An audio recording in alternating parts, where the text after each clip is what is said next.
嗨，大家好，我是坦平树。今天是2025年9月30号。这一期咱们继续聊聊恒大清盘，聊聊中国的房地产。咱们先看房企的消息。9月27日消息涉及债务规模1470亿元，债权人超过8400家的金科股份破产重整计划进入收工阶段。这个金科股份的破产重整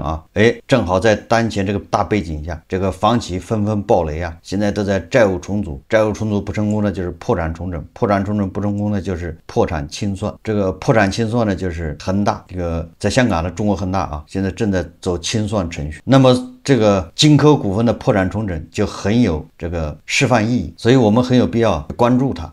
关注这个金科股份的破产重整，咱们也介绍过好几次了。那这一次它基本上就已经落定了这个新浪财经报道它这比较长，我就简单介绍一下。这个2025年 A 股首家完成破产重整的上市房企就是金科股份。9月27号的公告说金科股份及重庆金科如中信信托分别签署破产重整专项服务信托合同以及相关文件，标志着金科股份重整计划进入最终执行阶段。根据重整计划，金科股份及重庆金科旗下的大部分子公司股权被剥离至破产服务信托，用于清偿相关普通债权。股权移交完成后，这些子公司将不再纳入金科股份的合并报表范围。待信托计划设立及现金偿债资源兑付完毕重整计划即告正式执行完毕。这个我在前2天的节目介绍过了就是金科股份的这个破产重整的核心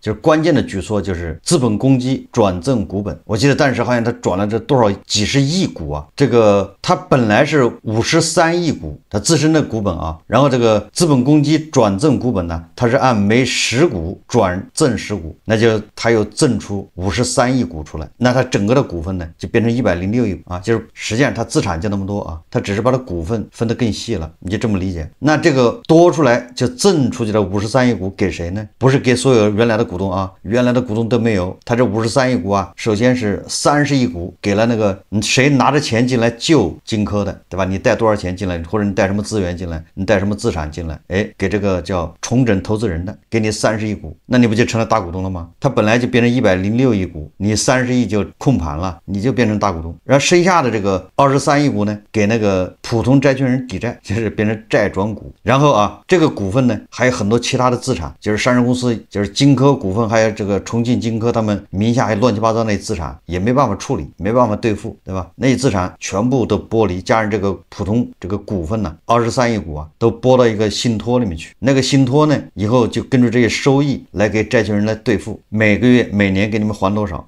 就这么一个计划。那在这个计划里面，原来的大股东我看叫什么名黄宏云，他就净身出户了。黄宏云原来自己的股份要么就被法院被银行拍卖了，要么也是被整到那个还债那个信托里面去了。黄宏云本人那你就从这个上市公司净身出局，你就是这一摊子事是你惹下的，对吧？这一债都是你背的，你能够净身出局就不错了你看这个原实际控制人黄宏云及其一致行动人持股比例因总股本大幅增加而被严重稀释，而重整前的约 14.5% 下降至约 7.28%， 也就是实现了这个上市公司控制权的变更，也就是日月换新天原来的老板就走了。后续金科股份将启动董事会改届换届改选工作，董事会改选完成后，公司控股股东将由金科控股变更为什么金域新筑就是那些战略投资者他们组团进来的。重整虽然成功了，上市公司现在是轻装上阵，对吧？他债也没有什么债了，新的股东进来带着资产带着资源带着资金进来，貌似金科股份又获得了重生。但是要想在这个市场活下去，那它只是第一步，盘活资产转型这个都不是那么容易的事。如果还是主营业务从事房地产开发，你现在开发卖给谁对吧？你去哪儿买地去那些地买了这个开发也卖不掉，对吧？上海那些核心区的地块动不动几百亿的，你也不敢去拿，你也拿不了。所以说这个金科股份呢也只是得到一个喘息，能不能最终活下来还要打个问号。但是他的原来的股东和原来的债权人都要买单，都受到了市市场的教育，尤其是原来的大股东，对吧？动不动本来就是首富啊，要么就是重庆首富，对吧？要么就是国内首富，要么就是啥的，对吧？总之啊，肯定是福布斯啊富豪榜上待过，现在也是债务缠身啊。这个金科股份重整成功和原来的老板说他债务就没了，不是这意思啊。原来的老板呢，该背的债还要背着。假如某个银行给金科股份贷款5个亿，那这5个亿一般的来说当时的老板黄宏云肯定是要签连带责任的。只要他签了连带责任，那银行这5个亿如果这次重整中他没拿回来，没有得到清偿，就是5亿的现金他没拿回来，那么黄老板无论他走到天涯海角，无论这个金科股份还是不是他的，黄老板个人对这个5个亿的无限连带责任担保还是有效的。也就是银行跟这个金科股份只追回来1000万，那剩下的4.9亿还得跟黄老板要，不知道大家能不能理解这个。所以说金科股份重整成功，他火了，不代表黄老板自己也火了，黄老板仍在这个债务泥潭里面打转挣扎。你不要以为合着这一趟窟窿是我捅下的，然后我把公司拿出去破产重整就行了，我就能够这个上岸，这个你想多了。所以这里面咱们也要说说最近比较火的王老板。王老板这个限高1日游为什么一夜之间取消了呢？昨天咱们节目也说了今天我看这个马国元老师他对这个也做了一个评价，大家看视频。王健林被宣布限高然后呢市场一片哗然因为王健林是曾经的中国的首富曾经在他的眼里边1个亿只是一个小目标但是他最后被限高了让大家首先大吃一惊，曾经的中国首富居然沦落到这个程度，但是第二天王健林的限高又被取消了。取消的原因在什么地方？现在虽然没有披露，但是我可以做一个基本的猜测，也就是说，王健林万达下边的这些公司对法院的判决就是没有执行往后拖呗，想方设法能拖一天是一天结果最后法院可能忍无可忍，最后搞了个执行，搞了个限高。当然王健林是很没面子的，赶快给人还了。这个限高没了，当然不代表说王健林从此就转危为安了大连万达从此就没问题了。今年其实万达被执行的就是被执行司法层面执行的财产超过50多个亿了现在王健林不断的在卖资产卖他的酒店卖他的这个核心资产万达广场，对吧？等等的已经卖了1500多个亿了，已经还了1500多个亿了，但是现在仍然有4、5千亿的债务。万达走到今天为止我们认为有2个原因。第一个，对中国房地产市场大周期的判断肯定是出了问题。当中国房地产市场经历20多年的狂飙猛进往下走的时候，他们仍然是过去那个思维，高杠杆、高负债然后重资产，然后玩很久，留下了庞大的债务包袱那么第二个我想这个我们今天来看，就是王健林的万达走到今天，跟整个中国经济大周期的判断有很大的关系包括比如说他当年的那个商管资产多次想上市，港股上市出问题，回归 A 股这 A 股上市也没有兑现所以他当年做了一个很大的对赌这个对赌就是一旦不上市的话，你得回购，而且还有高额的利息12%。当然在当年12%的利息不算什么，但是到今天12%的利息太高了这2个是都说明什么？他对市场的判断出了问题。所以中国的企业家是有生命周期的，他的一个职业生命周期的，在一个过去住房短缺时代的一套玩法，拿到现在这个时代已经行不通了。所以王健林的限高虽然被取消了，但是万达的债务危机远远没有结束当然不仅仅是万达，我们说中国过去那些风光无限的开发商，富豪排行榜上排前10的那些开发商，到今天为止跟王健林过的日子都是一样的，这是一个大周期的转变所以出来混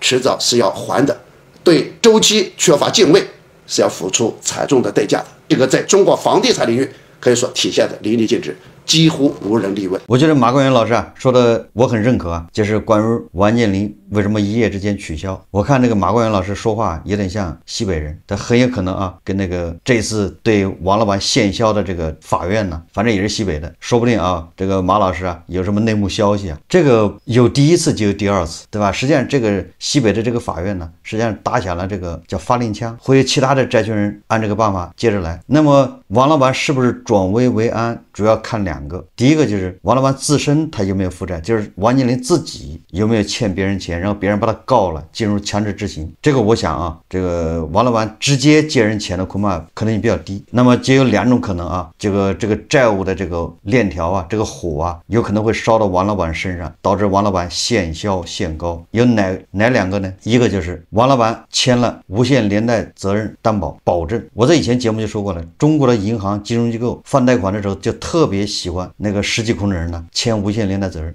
有的金融机构甚至把这个作为前提条件，不仅你要签，你家老婆儿子都要签，要不然他不给你贷款了，他就怕你跑了，他就怕你把钱，对吧？你一贷款完了之后，你就转到你儿子账户上跑了润了，所以说他一般都要你签无限连带责任。这个跟国外不太一样啊，国外说企业借钱就是企业借钱，跟老板没关系，中国不是的，中国是企业和老板分不清，所以最好啊，企业借钱老板也得签无限连带责任，那就看王老板有没有签。第二个是王老板担任法定代表人的这个企业有没有负债，有没有被别人起诉进入强制执行阶段。比如说万达集团，那现在问题是什么呢？现在因为万达集团下面有好多几千家子公司，对吧？还有项目公司，这下面这些公司啊，那肯定是很多都已经欠债了，要不然他怎么天天卖万达广场干什么呢？对吧？也就是实际上他整个集团内部这个债务非常多了。但是具体的啊，这把火能烧到王健林身上，只有两个途径，一个就是王健林本人签了连带责任，一个就是王健林任职的啊，担任法定代表人的这个企业万达集团，他本身欠债，或者万达集团对下面子公司做了连带担保或者叫担保。所以这一次啊，是武汉对吧？这个万达广场这个项目应该是万达文旅吧，也投资500亿啊，好像跟这个光大信托啊，总之产生债务纠纷，很有可能啊是万达集团做的担保，对吧？那人家告武汉的这个项目公司，你给不了钱，你对付不了，那我就把你这个担保公司也一把告啊，你担保公司就得掏钱，担保公司掏不了钱，那行，担保公司的法定代表人就被限高啊，一共是1.8个亿。好，那接下来就看啊，这个万达的这下面的项目公司子公司跟别人欠别人钱，看别人对吧？那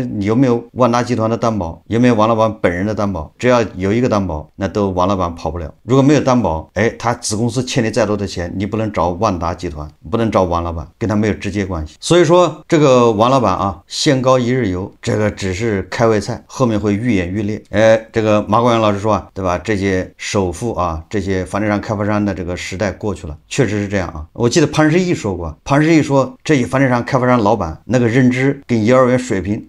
的水平差不多。为什么呢？说他们脑子里坚信房价一直涨，就像那个现在炒房的那些人一样，到现在还在迷信，还在盼着房价要暴涨啊，它不能是小涨啊，还得暴涨，涨好几倍，涨10倍，对吧？我也不能说他这个想法是错误的啊，那未来100年它涨10倍也很正常，对吧？涨100倍都有可能，但问题是等它涨100倍的时候，你恐怕早就不在了，对吧？你已经破产了，你跟那个许老板一样，你跟那个对吧？那么多破产老板一样，你已经出局了，有什么意义呢？我们就以这个北京的房价为例啊，今天我在网上看到也有一篇文章啊，是介绍燕郊的房价的，我这不介绍了啊，说从23000跌到2600，中国楼市最狠膝盖斩诞生了。说的是燕郊的郊区，永清国瑞生态城，人家是把零头跌掉，它是23000跌到2600，零头在，那前面的不在了，你说这不是要命吗？那很多人就说了，哎呀，燕郊跌得这么狠，实际上燕郊跌得这么狠，北京本身也没少跌。燕郊的房价那肯定是跟北京啊密切相关。北京的有一个业主啊，他以自身为例，他说他北京的房子2016年中旬买的，各种税费加完总价1500万，但是他首付是600万，贷款是900万，利率当时打85折是4.165%，那么这么算下来，他每年房供是将近50万，就是按揭贷款呢要还50万，每个月大概4万多，其中啊他这个还的50万里面，他算了一下37万是利息啊，只有13万还的是本金，然后他说一直还房贷啊，按揭一直还到2024年，那就相当于还了8年啊， 7年。然后这个他说年初啊，我判断了一下，觉得维持房贷不划算，就让老婆把绝大多数贷款都还了，前后加起来交了8年，这个8年里面利息是280万左右，也就是8年他还了一共是400万，这400万里面只有120万还的是本金，280万还的是利息，280万就是给银行做的贡献。然后他说啊，现在2025年他那一套房子9年前买的这套房子还能卖多少呢？同户型邻居挂牌价就是1600万，如果要你现在挂牌价是1600万，那真要成交价，那1500万能不能挡得住都不知道，对吧？也就是买房的人还没杀价呢。那假设啊，他说150万成交，那最简单的这个计算就是他这个280万的这个利息那是白交了，是做了贡献，亏出去了啊！这可是9年前买的房，都已经开始亏钱了啊！那也有读者说了，那他还住了9年呢。确实啊，他那个房子如果出租的话，一年啊大概25万左右，也就是2万多一个月。这9年，如果他租房住，那这个租金对吧，也得100多万，小200万。但是啊，那他对吧，给银行打工280万，完了这个他这个首付600万呢是交出去了。如果他不买房的话，他的首付600万，他就是存银行那个时候利息都是4%对吧？存银行利息不是4%吗？3点几的多的是吧？2017年啊，我们就不说理财啊，那个理财说不定他本金都没了，我们就说存银行，他600万就往银行一存，他一年的利息恐怕也是20多万，也就是这9年对吧？他银行利息损失也得有200万，就是跟他的租房差不多，应该这么算吧？所以说啊，他还是赔了280万啊！就这个啊，北京跌的不算狠的，有很多人不知道啊，北京的房价最高的时候实际上是2017年，2017年以后啊，因为北京马上实行限购啊，所以房价咣当一下掉下来了。这哥们儿1500万买的房子一定是海淀、西城，因为它比较贵啊。2016年了，所以这些核心区的房价跌的还不算多，它这个等于回到了2016年，对吧？房价或者比2016年稍微低一点。这是北京啊，今天晚上啊流传一个截止到9月28号，全国各个城市房价回撤的那个幅度，就是从最高点到现在跌了多少了？我看了一下啊，排名第一的啊是毫无争议的啊，众望所归，就是廊坊，就是我刚才说的燕郊啊，接近70%，说膝盖涨不过分啊。排名第二的是温州，跌了67%。我们看北京啊，北京跌是30%，上海跌了29%，就是从最高点回撤。郑州呢跌了50%，南京是跌了40%，广州跌了34%，深圳也是34%，这个杭州啊32%，跌幅比较少的啊，居然是成都，成都是跌了19%，最高点回撤。关键是现在还没有到头啊，实际情况可能比这个表啊还要严重。为什么这么说啊？你看这个深圳房地产中介行业协会公示的数据显示啊，去年9月30日，深圳二手房挂牌量是64401套，到今天啊，正好一年，9月30号，二手房挂牌量是83481套。这一年里面啊，二手房挂牌量增加了19000套。也就是说，怎么房子越卖越多呢？二手房，你看中间深圳也出来好几次救市措施，你越救，二手房挂牌量越多，也就是库存越多，成交的速度远远赶不上挂牌的速度，那这个降价不就成了必然吗？这个9月份上海二手房成交正好说是2万套，也就是这个二手房 APP 已经看不到成交价，但是跟去年比啊，这个2万呢还是萎缩了。这个去年啊说9月份因为新政放量到了2万4，并且后面啊10月、11月都持续都是2万多2万以上，那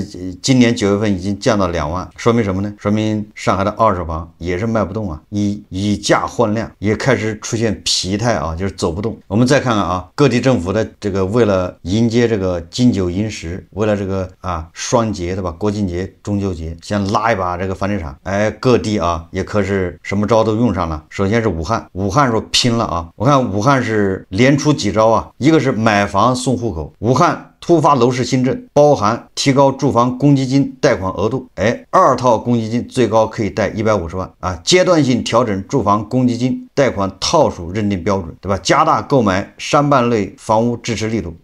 调整优化购房落户手续等内容。这个最刺激的是，个人在武汉购买新建商业用房、办公用房、商住两用房，凭不动产登记证可按照一房一户申请落户，就是你在那买什么房子啊，办公用楼、商住两用楼，你都可以落户。这个武汉这个最高可贷150万，什么概念呢？就目前天津啊首套房的公积金，说的是公积金贷款啊，最高能贷100万，多孩家庭最高贷120万。你看武汉走在天津前面啊，对吧？直接就来一个150万，说明什么？武汉着急了，对吧？我们再看成都啊，这个成都又出楼市新规，这一次啊是要发现金补贴。简单点说啊，就是这个在成都什么龙泉驿区购买首套新建商品住房的个人，一次性给入3万元每套的购房补贴啊，截止到2025年12月31号。如果在龙泉驿购买新建商品房项目，然后你又购买车位，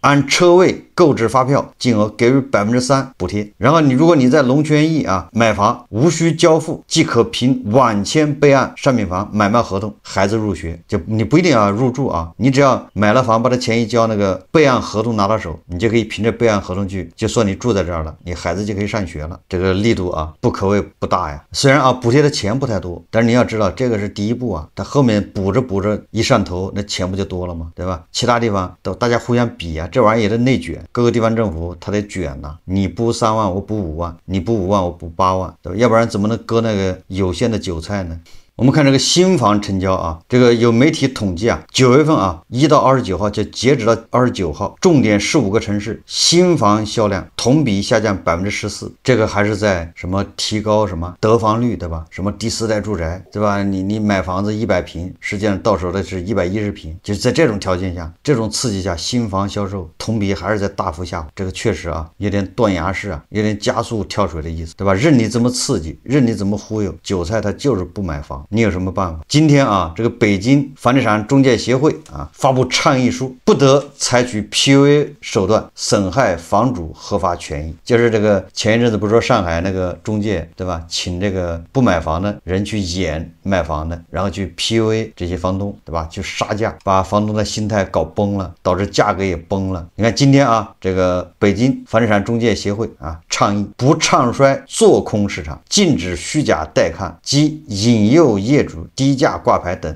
他这个指的是中介啊，不是咱们这种这个评论，对吧？他说的是中介是有牌照的啊，持牌的，你想去做中介也不行啊，对吧？他是要求中介你不能唱衰做空市场，也禁止虚假带看引诱业主低价挂牌。这个跟咱们以前说的一样啊，如果你要求中介，还不如自己价格透明，对吧？你把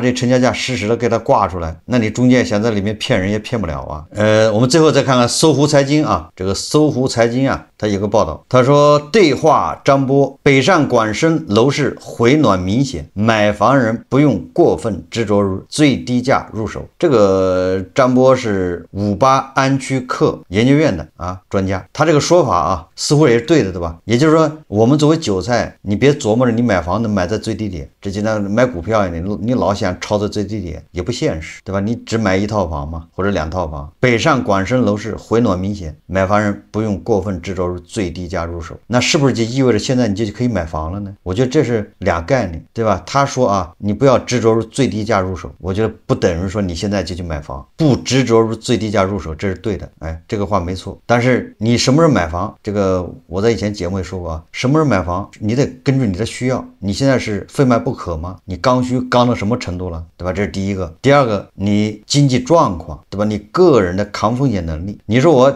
看中的房子就是200万，我现在就有200万，那对吧？你要是刚需你可以买啊，早买早享受，对吧？买完了房子这事就跟你没关系了，你就住着，对吧？每天就是享受，就是自己的房子，你也不用关心这房子今天是多少钱，明天多少钱，你都已经买完了，你也不卖，对吧？你可以省下很大一个精力用在别的地方。如果你说我虽然钱不够，对吧？但是我有信心，对吧？我也没那个风险，我现在买了还欠一点钱，我就2年3年我就能还完，或者是还不完我也没那个风险啊。你也是刚需房，那你也可以买啊，反正你赚钱就是为了享受的，为了消费。就是什么意思呢？就是你这个时候买房，你要把它当做消费，